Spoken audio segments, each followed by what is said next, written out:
அதே காத்து வாசம். Hi friends, welcome to Divya Surya life style. இந்த வீடியோவில் நம்ம என்ன பார்க்க போகிறோன்னா முருங்கைக்காய் ரசம் பார்க்க போகிறோம். நம்ம வாங்க ரசம் எப்படி செய்கிறதுன்னு பார்க்கலாம். அதுக்கு ஃபஸ்ட்டு முருங்கைக்காய் பார்த்திங்கன்னா இது நான் சாம்பார் வைக்கலாங்கிறதுக்கோசரம் கட் பண்ணி வச்சுருந்தேன். காய் நிறையா இருக்கிறதுனால இதை வைக்க முடியல. அதனால சரி காய் வேஸ்ட் பண்ண வேண்டாங்கிறதுக்கோசரம் ரசம் வச்சிடலாம் அப்படின்னு இப்படி இருக்க காயை இங்கே பாருங்கள் இந்த மாதிரி வெட்டி எடுத்துக்கலாம். இந்த 3 கோடு மாதிரி இருக்கும் பாருங்களேன். இப்படி பிரித்தோம் அப்படின்னா இப்படி 3 தான் வரும். இப்போ இந்த காய்கிட்ட ஒரு ஓரத்தில் இப்படி ஒரு 3 கோட்டுக்கிட்ட வச்சு இப்படி இது பண்ணோன்னா இந்த மாதிரி வரும். இப்போ இந்த பிரித்த காயிலேருந்து இந்த சதப்பகுதியை மட்டும் நம்ம எடுத்துக்கலாம். இப்போ முருங்கைக்காய் சீசன் இல்லைங்களா, நிறைய முருங்கைக்காய் கிடைக்குது. அப்போ என்ன பண்ணலான்னா, எப்போவுமே என்னடா எப்போ சாம்பாரே வைக்கிறது இல்லை பொரியெல்லாம் செய்கிறோமே அப்படிங்கிறப்போ இந்த மாதிரி வித்தியாசமாக ரசம் வச்சு பாருங்கள், நல்லா டேஸ்ட்டாக இருக்கும். இதை வந்து 2 விதமாகவும் செய்யலாம். காயை வந்து கட் பண்ணி குக்கரில் போட்டு நல்லா விசில் வச்சு அதுக்கப்புறம் அந்த சதைங்களை காயை புழிஞ்சு எடுத்து கூட செய்யலாம். அதில் ஆனால் நிறைய சதைப்பகுதி வந்து வேஸ்ட் ஆகும். நீங்கள் இது மாதிரி பண்ணீங்க அப்படின்னா இதில் இருக்க சதை மட்டும் எடுத்துருவோம். இந்த தேவையில்லை அந்த சக்கையை மட்டும்தான் தூக்கி போட போகிறோம். இப்போது எல்லா காயும் இந்த மாதிரி எடுத்துக்கலாம். இப்போ பார்த்தீங்கன்னா எல்லா காயும் இது போல் எடுத்தாச்சு. வெறும் சதை மட்டும் எடுத்து வச்சுருக்கோம் பாருங்கள். இப்போ இதை வச்சு தான் நம்ம ரசம் செய்ய போகிறோம்.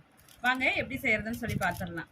இந்த சதைகளை வந்து கொஞ்சம் தண்ணியில் அலசிட்டு குக்கரில் போட்டுடலாம்.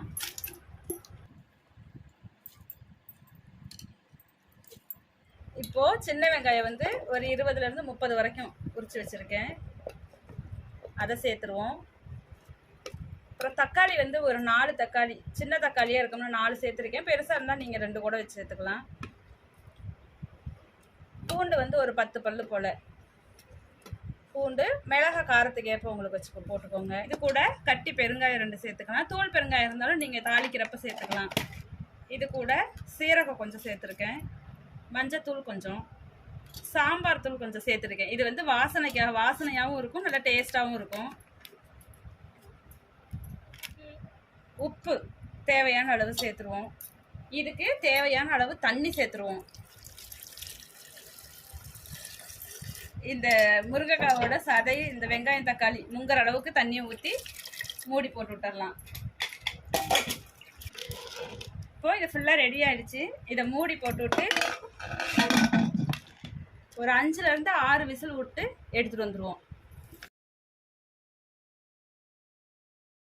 இப்போது விசில் வர வரைக்கும் வெயிட் பண்ணுவோம். இப்போது அடுப்பை ஆன் பண்ணியாச்சு. ஒரு 5 விசில் வர வரைக்கும் வெயிட் பண்ணுவோம். விசில் வந்ததுக்கப்புறம் பார்ப்போம் ரசம் எப்படி இருக்குன்னு சொல்லிட்டு.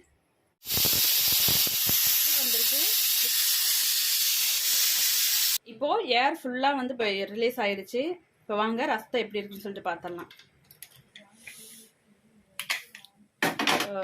சூப்பராக இருக்குது. அந்த காயெல்லாம் நல்லா வெந்து எப்படி இருக்குது பாருங்கள். ஆவி பறக்க நல்லா வாசனையாக இருக்குது. இதுக்கு கொஞ்சம் தாளிப்பு மட்டும் தாளித்து ஊற்றிடலாம். இப்போ தாளிச்சு காஞ்சிருச்சு. கொஞ்சமாக ரசம் தாளிக்கிறதுக்கு எண்ணெய் ஊற்றிக்கலாம். இப்போ எண்ணெய் காஞ்சோடனே கொஞ்சமாக கடுகு, கொஞ்சமாக சீரகம்,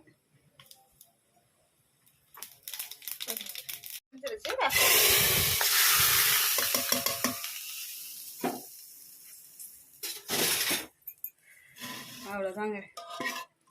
சூடான நல்ல சுவையான முருங்கைக்காய் ரசம். நீங்களும் இதே போல் ட்ரை பண்ணி பார்த்துட்டு எப்படி இருக்குன்னு சொல்லிட்டு மறக்காமல் கமெண்ட் பண்ணுங்கள். தேங்க்யூ ஃபார் வாட்சிங்.